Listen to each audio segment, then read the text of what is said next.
reunidos. Fíjese que en estos días en los que estamos preparándonos para la reactivación de las labores presenciales, de las labores físicas, he estado muy emocionado porque realmente, amados, amadas, los extraño. Extrañamos el contacto físico, extrañamos la relación que era tan natural para nosotros que no nos dimos cuenta de cuánto valía. Me refiero a la posibilidad de darte la mano, de darte un abrazo, de poder sentarnos juntos, de tomar un café, de terminar el servicio y agarrar camino todos hechos bolas en los coches, de irnos a comer, o de que nos lanzábamos Bernardo y yo por unos pollos, ¿se acuerdan? Y a traerlos, y a armar, a acomodar mesas ahí para comer todos juntos en la iglesia. Gracias a Dios por esos momentos, y yo creo que Dios va a permitir que encontremos otra forma ya de compartir. No sé si podemos hacer las cosas exactamente igual, va a haber cambios permanentes en nuestra sociedad, pero yo creo que muchos de esos cambios pueden ser para bien, porque sobre todo uno de los cambios que yo percibo en la sociedad entre las personas que forman parte de, no solo de la iglesia, sino de la sociedad en su conjunto, es una percepción más clara de nuestra necesidad. Fíjese, lo que le estoy diciendo es algo que a lo mejor es un poquito chocante en términos de lo que resulta, se supone que es el tener una palabra de consolación, de fortaleza, de salud. Hace unas semanas, no tiene muchas semanas, que de una persona que me es muy estimada, y lo digo con toda honestidad, no crea usted que estoy siendo irónico, es cierto, es una persona a quien estimo profundamente desde hace muchísimos años. Es más, es una persona a quien conozco incluso desde antes que a mi esposa, porque nos conocimos cuando éramos prácticamente unos niños en primer año de secundaria. Y me decía, cuando hablaba yo, probablemente con mucha libertad desde su punto de vista, de la posibilidad de morir, y no me estoy refiriendo solamente a los efectos de esta pandemia en general, a la posibilidad de morir, a la posibilidad de enfermar, a la necesidad de cuidarnos. Decía, es que me extraña que siendo tú supuestamente un embajador de la paz, traigas angustia y traigas miedo al estar hablando de esas cosas, así, con esas palabras. Y mire, yo quiero decirle, yo no sé si en un momento dado esta persona, esta persona que me es tan querida, vea este mensaje o no, pero bueno, a ella ya le contesté en privado, pero hoy quiero compartírselo porque es algo que creo que trasciende muchísimo en el corazón de la gente cuando nos ve a los cristianos. Yo le comenté, mira, déjame darte algunos puntos. Yo soy así muy sistemático, normalmente acabo haciendo un bosquejo en mi mente de mis pensamientos para entenderme yo mismo y luego poderlo explicar. Le digo, punto número 1, la muerte no es nada de lo que tengamos que temer cuando estamos en Cristo. Amén. La muerte es la puerta a una dimensión superior de vida en la cual nosotros vamos a tener experiencias maravillosas, y que por supuesto además se convierte en el inicio de la conciencia eterna en la cual nosotros hemos sido ya incluidos por causa de la sangre de Cristo derramada en la cruz del Calvario. Nosotros sabemos positivamente, no lo creemos, no lo suponemos, tenemos la certeza de que hay un lugar preparado para nosotros en el reino celestial. ¿Quién dice amén? Amén. Tenemos un lugar ahí junto a Cristo por toda la eternidad. Así que la muerte del cuerpo finalmente es como en algún momento yo lo recuerdo bien, en un sepelio tuve la oportunidad de compartir esta palabra. Volteé a ver la tumba y de pronto me di cuenta de que esa tumba era una puerta anhelada. parecía un agujero en la tierra, pero en realidad en el reino es la puerta por la cual se entra al paraíso para un hijo de Dios. Y entonces, eso fue lo primero que le dije a esta persona querida mía, ¿no? Que para nosotros la muerte no tiene problema. Segundo, el hablar de la enfermedad o no hablar de ella, el hablar de la muerte o no hablar de ella, el hablar de la carencia económica o no hablar de ella, no hace que exista o deje de existir. Una herejía muy difundida a lo largo de los siglos en muchos modelos de pensamiento de la humanidad es, a resumidas cuentas, lo que hoy llamamos nosotros en teología el pensamiento positivo o la herejía de la declaración positiva. Me refiero a que muchas personas hablan, dicen, creen que según lo que digan o según lo que declaren con sus labios, eso es lo que va a pasar. Y yo quiero decirle una cosa, es mentira por una razón. Porque en este libro, en esta Biblia, en la palabra de Dios, está escrito cada uno de los hechos que van a ocurrirle a la humanidad desde el principio de los tiempos y hasta que la eternidad consuma todo concepto de tiempo y espacio. Así es. Es verdad que nuestra actitud personal puede cambiar nuestra vida personal.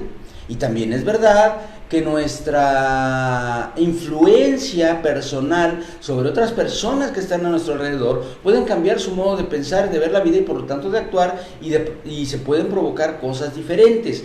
Yo no estoy diciendo que sea una cuestión de tener un pensamiento fatalista y un pensamiento definitivamente pesimista. No. Lo que yo le digo es que no es lo mismo que yo diga, si tú estás enferma, Dios te sana, Dios es capaz de sanarte, Dios es poderoso, Dios es sanador, créelo, ruégale a Dios, declara que Dios es tu sanador, habla con Dios continuamente y llénate de fe y de esperanza. A que yo te diga, tú no estás enferma, en el nombre de Jesús tú no estás enferma, tú estás sana. No. Eso suena como a me protejo. No. La enfermedad existe, y tan existe que fue necesario que el Señor Jesucristo viniera a esta tierra y llevara en la cruz nuestras enfermedades. Y en cuanto admitamos eso con toda libertad y con toda honestidad, entonces se va a activar el poder divino que sana a los enfermos. Para que Dios sane a un enfermo, tiene que haber un enfermo. Para que Dios levante a un muerto, tiene que haber un muerto. Para que Dios supla toda necesidad, tiene que haber necesidad. Si no, no tendría sentido. Yo no quiero decir que Dios haya creado las desgracias para que pueda manifestarse su gloria. Las desgracias nos las provocamos nosotros solitos por causa del pecado. Porque el Señor nos creó ajenos a toda desgracia, ajenos a todo dolor, a toda enfermedad, a todo problema, y teníamos solamente un requisito que cumplir, que era ser obedientes. La desobediencia, la rebeldía son la fuente de todo mal humano. Y la restauración de Dios que Él hace sobre nosotros, la renovación que el Espíritu Santo hace en nosotros, es solamente la mitad del proceso que va a cambiar nuestras vidas para ser restauradas a su posición original. La palabra de Dios es clara cuando nos dice, no os conforméis a este mundo, no os conforméis a este siglo y a sus costumbres, sino, fíjese bien, transformaos. Forma del verbo imperativa, transformaos por medio de la renovación del Espíritu Santo. Es decir, nosotros somos renovados por el Espíritu Santo. Es algo que no podemos nosotros controlar, es algo en lo que no interviene nuestra fuerza, ni nuestra capacidad, ni nuestras obras, ni nuestros méritos. La transformación, la renovación del Espíritu Santo es algo que ocurre cuando nacemos de nuevo. Somos nuevos, somos nuevecitos. Amén. Pero una vez que somos nuevos, depende de nosotros el transformarnos. Rápidamente le platico o se lo explico parabólicamente. Yo creo que usted se imagine por un momento que usted recibe de su padre un coche nuevecito de agencia, con las llaves en la mano, así, usted va y lo rueda de la agencia, todavía oliendo a nuevo y con hules en los asientos. Precioso el coche. Y usted lo maneja de tal forma que en un año ese coche ya es un bote pateado. Está todo abollado, todo feo, todo roto, rodado sin aceite. Es una porquería, es una chatarra. Ya lo ves y entonces volteas a ver al cielo porque dices, ¿cómo es posible? Debe ser un milagro que esa cosa esté rodando. Pero aún así, sigues andando, sigues rodando en tu auto. Y llega un momento en que ya no puedes más y vas con tu papá y le dices, papá, me arrepiento de la forma en la que estuve manejando, mira lo que pasó con lo que me diste, mira el auto que me diste. Y tu papá lo ve, y aunque con toda justicia te puede haber dicho, ¿sabes qué? Te aguantas y ahora te subes al metro y al micro y a ver cómo le haces. Te dice, ¿realmente estás arrepentido? Ok, muy bien. Y toma ese auto viejo, y él asume el costo de lo que ese coche costaba y pagando de su propio recurso, él te da un auto nuevo otra vez, nuevecito. Y de nuevo tienes llaves en la mano para ir y recogerlo en la agencia. Tu auto ha sido renovado. Pero yo te pregunto, ¿quién va a manejar ese auto? Pues tú y yo. Y depende de cómo conduzcamos ese auto que nos ha sido renovado, si va a permanecer esta vez limpio o casi limpio, porque todos tenemos uno que otro accidente, pero no intencional y no continuo. No se vuelve una práctica el estarle pegando al coche, sino que lo cuidamos lo más que podemos y recibimos eventualmente la ayuda de nuestro papá para mantenerlo en perfectas condiciones. O lo vas a volver a manejar igual que como manejabas antes y lo vas a volver a dejar en un año otra vez hecho pedazos. ¿No, verdad? ¿O sí? No lo sé. Lo que sí es un hecho es que la renovación dependió de tu papá, pero la transformación que hace la diferencia la tienes que hacer tú. Wow. El reino de los cielos es así, porque el auto es tu vida. El papá de la parábola es el Padre Celestial. Y la conducción del auto es igual a la conducción que tú haces de tu propia vida que ha sido renovada en Cristo Jesús. Entonces, entendamos esto, y esto es sumamente importante, porque depende de eso el que nosotros podamos manifestar a las personas la autenticidad del amor de Dios. Bienvenido nuestro hermano, el del agua, porque además ya averiguó que es un hermano en Cristo.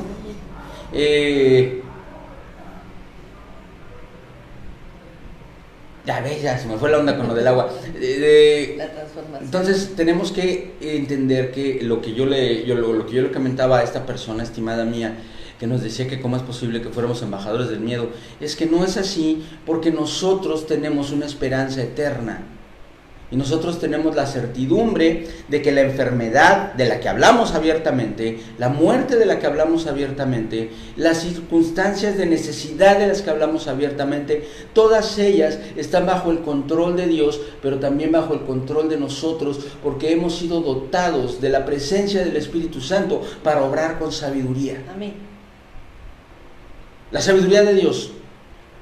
Y ahora nosotros sumamos a la práctica de la vida cotidiana la oración, la lectura de la palabra, el ayuno, y con eso, con esa vida devocional, con oración, ayuno y lectura de la palabra, nosotros transformamos nuestra forma de actuar ante la necesidad y nos convertimos en agentes de cambio para nosotros mismos, para nuestras familias, para nuestras vidas, para las personas que están a nuestro alrededor. Y no es porque lo digamos, no se trata de que nuestras palabras cambien las cosas. Lo que cambia las cosas es el poder de Dios. Amén. La oración libera el poder de Dios, porque así es como Él lo dispuso. Y Él es quien hace todas las cosas. Él es quien decreta. Él es quien establece. Sí. Él es quien declara en su palabra las promesas de las que nosotros nos tomamos y creemos y las hacemos nuestras para que su nombre sea glorificado y nuestra vida renovada se transforme. Así que, amados, amadas, hoy hablamos de que está terminando el tiempo de confinamiento. Ya estamos a 2 semanas, nosotros, la Iglesia del Señor en Mérida, de restablecer nuestras reuniones presenciales. 2 semanas. Vamos a tener primeramente las reuniones en los hogares, nuestras reuniones de célula, esa es la forma en la que nosotros le llamamos, y en el momento en el que se ha autorizado el culto público, vamos a ejercer una serie de procesos con el gobierno de Yucatán para la reapertura de nuestros templos. Pero ya estamos por llegar. Nuestro ciclo, el próximo ciclo, que comienza de este domingo en 8, va a comenzar mirándonos, saludándonos, a lo mejor todavía no dándonos un abrazo y un beso, pero más de cerca. Y ya estando todos juntos, y ustedes que nos ven en línea van a tener la oportunidad de ver con más frecuencia a nuestros hermanos y hermanas, porque nuestras transmisiones en línea no van a parar. El Señor nos ha hablado claramente que debemos mantenerlas porque ha habido bendición, y creo yo que tenemos que ser sensibles a la voz de Dios. No le voy a decir que no cuesta nada, sí cuesta un esfuerzo adicional, así que yo quiero que usted sepa que lo hacemos por amor a Dios y por el amor que Dios ha puesto en nuestro corazón por ustedes. Y por ese amor yo quiero que oremos hoy por las necesidades, requerimientos, circunstancias, seguridad que van a rodear este proceso de vuelta a las calles, de vuelta a los trabajos, de vuelta a las escuelas, porque es muy importante, no es cualquier cosa, no es algo que debamos o que pretendamos que debe estar mantenido lejos de la iglesia o lejos de los pensamientos que tienen que ver con el cuerpo de Cristo. Nosotros, las iglesias, somos algunas de las reuniones más grandes y más frecuentes de personas que hay.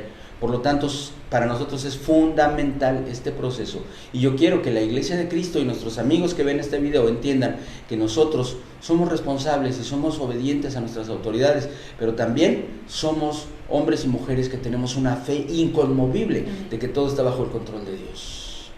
Vamos a